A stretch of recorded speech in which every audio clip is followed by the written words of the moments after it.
JB타임즈. 네, 더마카와 함께 시선집중의 문을 열겠습니다. 어서 오세요. 네, 안녕하세요. 더마카입니다. 고무줄님이 오늘도 시선집중에 집중해서 좋아요라고 인사 보내주셨고요. 네. 미국에서 인사를 전해주신 분들이 많으세요. 네. 성토니님, 종배형님, 미국에서도 응원합니다라고 해주셨고요. 예. 문병건님은 미국 수도 워싱턴에는 봄을 맞이하는 보슬비가 내리는 오후입니다. 어허. 새로 단장한 시선집중 잘 청취하고 있어요 라고 친근한 인사 보내주셨습니다. 고맙습니다. A스탄 가실까요?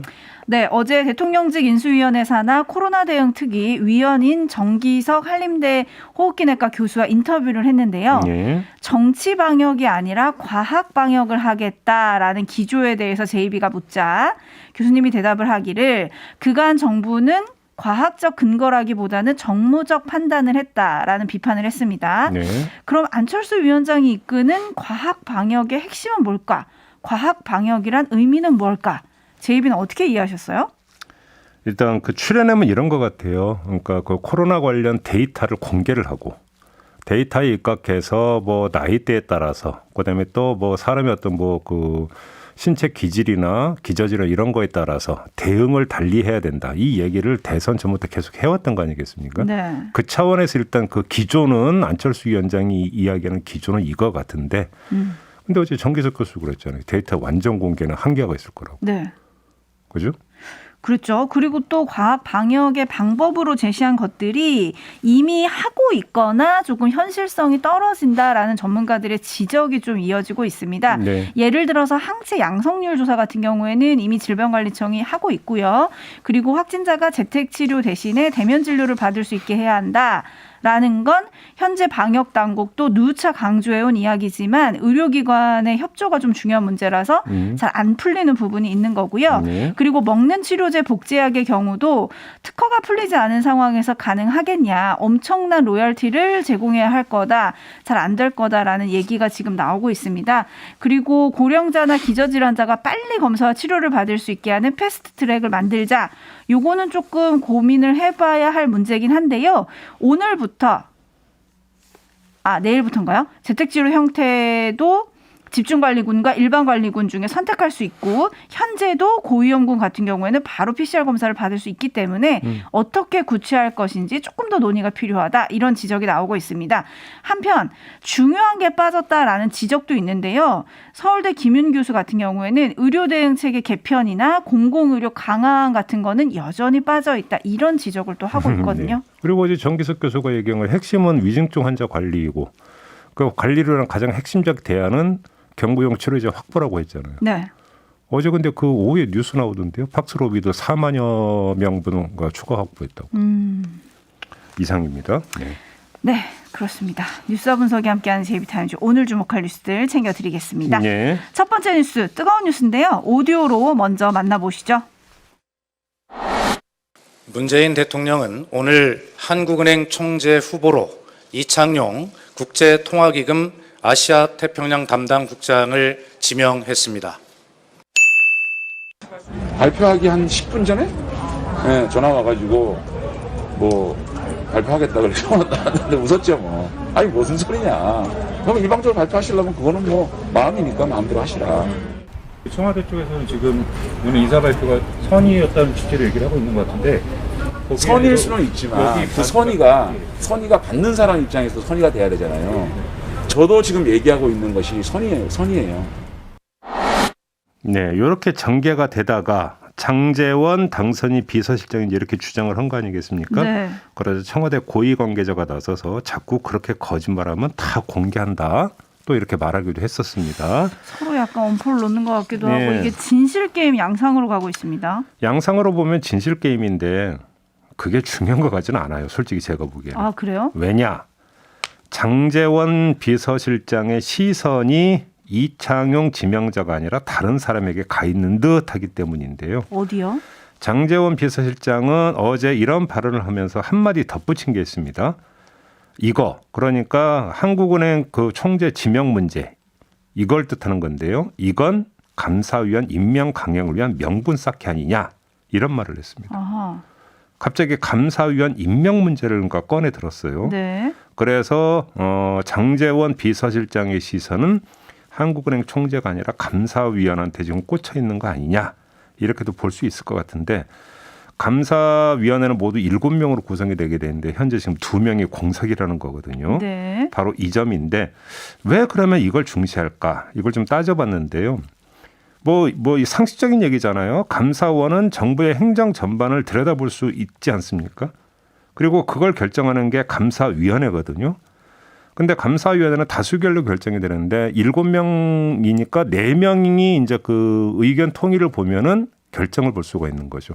네. 근데 현재 그러니까 공석이라고 했으니 2명이 공석이라고 했는데 지금 인수위 쪽에서 바라보는 것은 이 가운데 1명만 그 문재인 대통령이 이른바 자기 사람을 심으면 문재인 정부 편향인 어떤 감사위원이 4명으로 구성이 되기 때문에 차기 정부 들어서 문재인 정부의 어떤 정책을 다시 들여다볼 수 있는 부분을 차단할 수 있는데 이걸 지금 하려고 하는 거 아니냐. 아마 이렇게 지금 의심을 하고 있는 것 같습니다. 아하. 그렇기 때문에 감사위원 문제에 더 지금 집중하고 있다. 이렇게 해석을 해야 될 것 같습니다. 네, 어제 장제원 당선인 비서실장이 이런 말도 했습니다. 지금 감사원에 임명된 분들을 보면 그 한 명이라는 의미가 간단한 의미가 아니다. 라고 했거든요. 그게 제가 지금 말씀드린 그거예요. 네. 그러니까 한 명만 더 그러니까 문재인 대통령이 지명을 하면 4대3 구도가 될 수가 있다. 이걸 우려 내지 경계하고 있다. 그래서 새 정부가 들어섰을 때 문재인 정부의 실정이나 뭐 어쨌든 정책에 대해서 감사를 하려고 하면 그걸 막을 수 있다. 이런 우려가 깔려 있다. 이 말씀이신 거잖아요. 인수위원회에서는 아마 좀 그렇게 보고 있는 것 네, 같습니다. 그러니까 일종의 기싸움을 지금 하고 있는 건데 6094님 협상 내용을 녹취라도 했을까요? 9110님 이참에 그냥 진실게임 제대로 해서 누가 거짓말하고 있는지 명명백백 밝힙시다. 네. 정철우님 살다 이렇게 시끄러운 인수위 상황은 처음입니다. 라고 해주셨고 7782님 최재형 의원이 지금 분석 어떻게 듣고 있는지 궁금합니다. 감사원 독립성 보장해야죠. 라는 의견 네. 주셨네요. 네. 근데 현재 빈자리는 2자리고 누가 임명할 거냐 지금 이 문제가 남은 건데 청와대는 사실 앞서서 얘기를 한 원칙이 있잖아요. 네. 인사권은 임기가 끝날 때까지 대통령한테 있다라고 얘기를 했고 그러니까요. 대통령 당선인 측에서는 지금 우리랑 협의를 좀 해야 된다라는 입장인데 계속 똑같은 대립이 이어지고 있는데 이렇게 되면은 대통령이랑 당선인 만남은 점점 더 멀어지는 거 아닙니까? 좀 윤석열 당선이 지방 돌기로 했다면서요. 다음 주부터 간다고 했던 것 같습니다. 그러니까요. 물론 뭐 지방을 돈다고 해서 계속 서울을 비운다 이렇게 볼 수는 없겠지만 글쎄요. 정말로 이거는 초유의 일인데요. 현직 대통령과 대통령 당선인이 이렇게 안 만나고 만남이 불발되는 경우는 이전에도 본 적이 없었거든요. 사상 최대로 길게 안 만났던 게 9일이라 그러죠. 이거는 국가적으로 별로 누가 보더라도 좋은 현상은 아니지 않습니까? 네. 빨리 좀 정리가 됐으면 좋겠는데요. 근데 문제는 정리가 될 기미가 보이지 않는다라는 데 지금 문제가 있는 것이죠.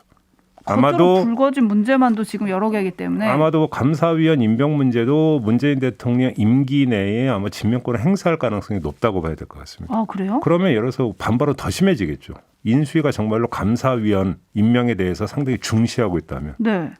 그래서 이렇게 되면 더 이제 그 문제가 해소되는 쪽이 아니라 더 꼬이는 쪽으로 갈 수도 있다고 봐야 되겠죠. 네. 요 앞으로 좀 지켜보죠. 네, 5333님 문자로 마무리하겠습니다. 정말 말 많고 탈 많고 시끄럽고 요란한 새 정부 출범인데요. 대체 국민들의 어려운 사정엔 언제쯤이나 관심을 가질까요? 라고 해주셨는데 지방을 돌면서 또 의견을 청취한다고 하니까 어디를 가는지 어떤 얘기를 듣는지 이것도 저희가 또 시선 집중을 해봐야 할 것 같습니다. 그 대통령 당선인이 제가 좀 물론 뉴스는 타니까 뒤져보지는 못했습니다만 당선인 시절에 지방을 도는 경우는 사실 그렇게 흔한 장면은 아니거든요. 드문 장면이죠. 근데 이제 이게 이제 지방선거가 6월 1일로 지금 예정이 되어 있지 않습니까? 그거가 또 좀 궁금하긴 했습니다. 이게 이제 시기적으로 이제 맞물려 있는 부분이기 때문에 이제 눈여겨봐야 되는 부분이 있는데 이전 당선인은 지방선거랑 아무 상관이 없었죠. 왜냐하면 그렇죠. 그때는 12월에 선출이 됐으니까. 그렇죠. 네. 그 지방선거는 6월 언저리에 항상 있었던 거고. 네. 뭐 설령 총선 같은 경우도 4월에 항상 열렸기 때문에 대통령 당선인과 뭐 총선이나 지선과의 관계는 없었거든요. 그러니까 당선 시절에. 근데 이번에는 또 특수 상황이다. 이렇게 이것도 좀 함께 봐야 될 것 같습니다. 네. 제이비타임스 다음 주목할 뉴스는 어떤 건가요? 진검승부 수준의 진실 게임을 벌어지고 있는 것은 따로 있는 것 같습니다. 또 있습니까? 바로 국민의힘인데요.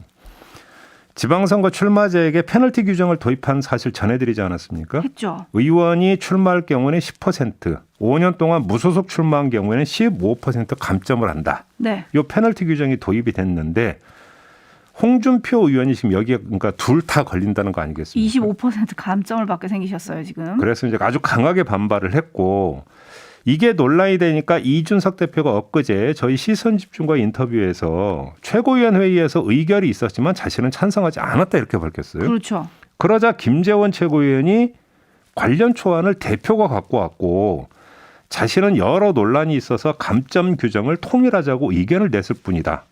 또 이렇게 맞받아쳤어요. 그러자 이준석 대표가 또 초안 문건 사진을 공개를 하면서 당 기획조정국에서 만들어온 초안을 자신이 만들었다고 이야기한다. 사실 왜곡하고 있다. 이렇게 또 김재원 최고위원 비판을 내가 만든 거 했습니다. 아니다. 이 얘기죠. 예. 그리고 또 김재원 최고위원이 밝힌 걸 보면은 사무처가 가져온 초안에는 사실 25%보다 더 센 페널티가 있었다.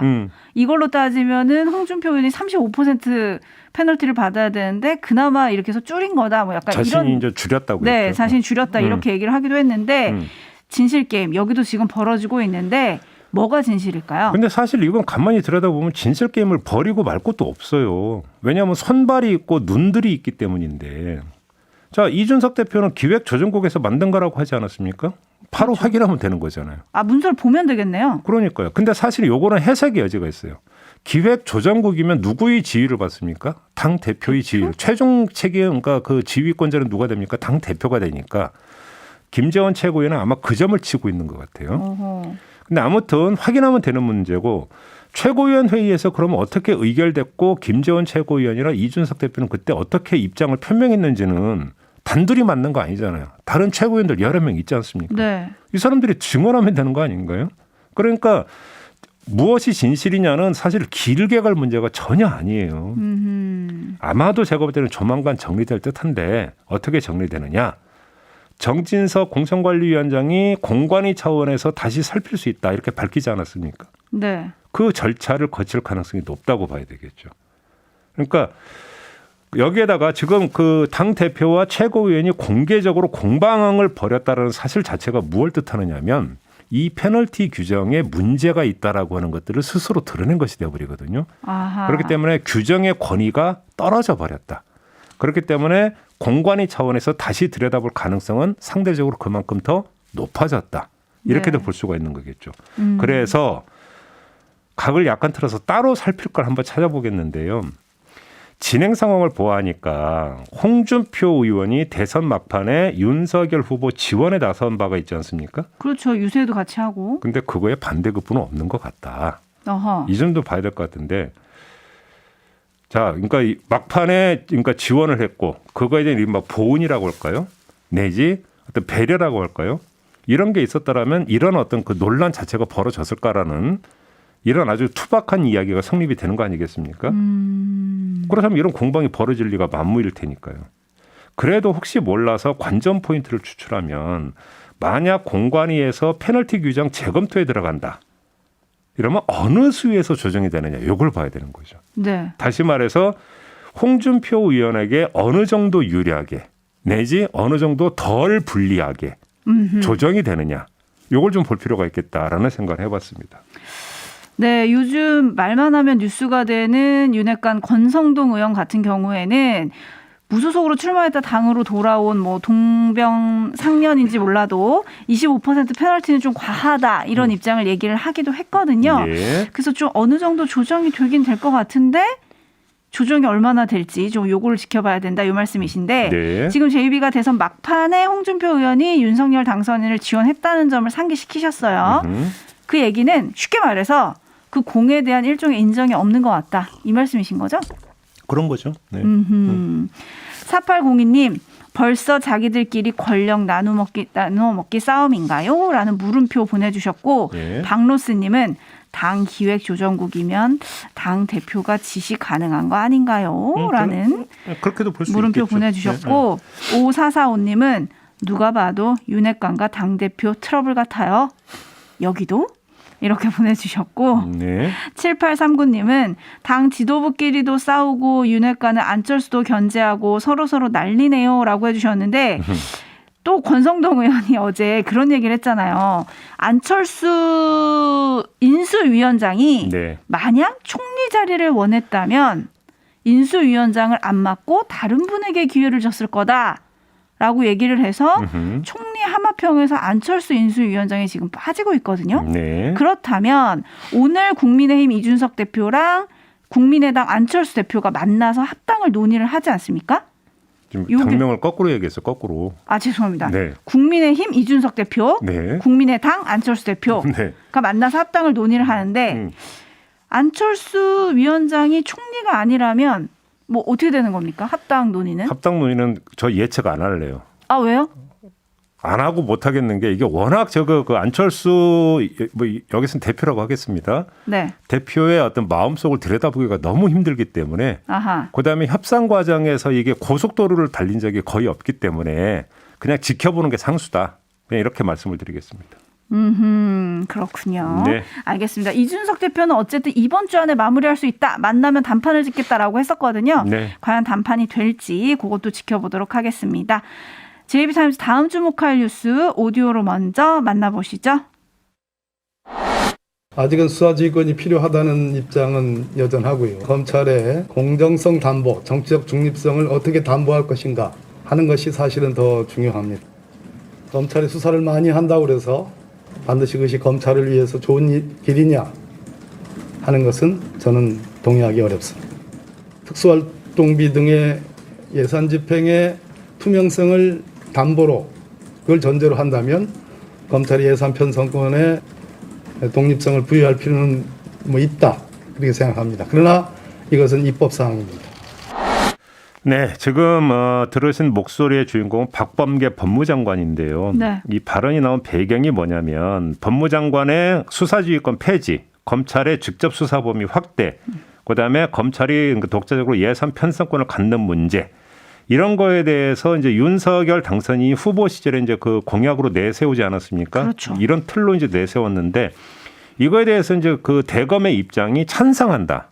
이런 입장이 나왔어요. 그거에 대해서 이제 박범계 법무장관이 이런 그 목소리를 낸 건데 자, 이 연장선상에서 이 뉴스를 읽어야 될 것 같습니다. 인수위 정부사법행정분과가 오늘 법무부와 대검의 업무 보고를 받거든요. 네. 근데 함께 보고를 받는 게 아니라 별도로 보고를 받는다고 합니다. 당선인의 주요 공약에 대해서 법무장관이 공개적으로 반대 입장을 표명하고 대검의 입장은 그와 다른 부분이 있는 것으로 보도된 바 있어서 보고를 따로 받는다. 이런 건데요. 법무부가 대검의 의견을 취합 정리해 보고하면 대검의 의견이 왜곡될 우려가 있다라는 것. 네. 그래서 법무부는 오전 9시 30분에 대검은 오전 11시에 보고를 받겠다. 이렇게 했다고 합니다. 인수의 역사상 이런 보고는 처음이라고 하더라고요. 예. 이거를 뭐 한편으로 검찰 독립이라고 봐야 되냐 뭐 이런 얘기도 나오고 있던데 이걸 좀 어떻게 봐야 될까요? 지금 제가 전해드린 인수위 설명이 이미 녹아 있는데요. 법무부와 대검의 입장이 다른 부분이 보도가 됐다라는 거 아니겠습니까? 네. 법무장관의 수사지휘권 폐지에 대해서 김호수 대검 총장이 찬성 입장을 밝혔다라는 것을 뜻하는 것 같은데 아까 전해드린 대로 네. 이미 보도를 통해 공개된 이견을 법무부가 어떻게 왜곡을 합니까? 보고 과정에서. 오히려 같이 보고를 받아야 입장차를 실시간으로 교차 확인할 수 있는 거 아닌가요? 오히려 네. 거꾸로 본다면 실무적으로 본다면 그렇지 않습니까? 그래서 법무부고 대검 다 앉혀놓고 야, 얘기해 보세요. 왜 다르세요? 다시 교차 확인하는 게 더 빠른 길 아닌가요? 확실한 길이고. 근데 굳이 따로 보고를 받아야 될 이유가 있을까 싶은. 그렇죠. 그렇게 되면 일종의 삼자 대면이 되는 거니까 그죠? 그렇죠. 그래서 저는 오히려 이렇게도 한번 해석을 해봤는데요. 윤석열 검찰총장 시절에 네. 검찰총장은 법무부 장관의 부하가 아니다라고 발언하는 바가 있지 않습니까? 혹시 당선인의 이런 생각을 인수위가 구현하고 있는 건가? 라는 생각도 한번 해봤습니다. 아하, 네. 네. 6743님, 이러다 검찰청이 법무부에서 독립하겠습니다. 3186님, 김호수 총장님, 입장 바꾸셨다고 임기가 보장되는 건 아닐 것 같습니다. 라는 의견 보내주셨는데, 네. 또 어제 저녁에 이런 뉴스도 있었습니다. 김호수 검찰총장이 자신이 제가한 인수위 보고서 내용을 일부 수정 지시했다. 표현을 좀 약간 뭔가 그 완화했다 뭐 이렇게 이제 나오더라고요. 그러니까요. 아무튼 뭐 이게 인수위 보고가 비공개더라고요. 네. 하지만 이후에 보도들은 이어질 테니까요. 나오는 보도들 저희가 또 시선 집중해서 내일 전해드리도록 하겠습니다. 알겠습니다. 더마카 수고하셨습니다. 고맙습니다.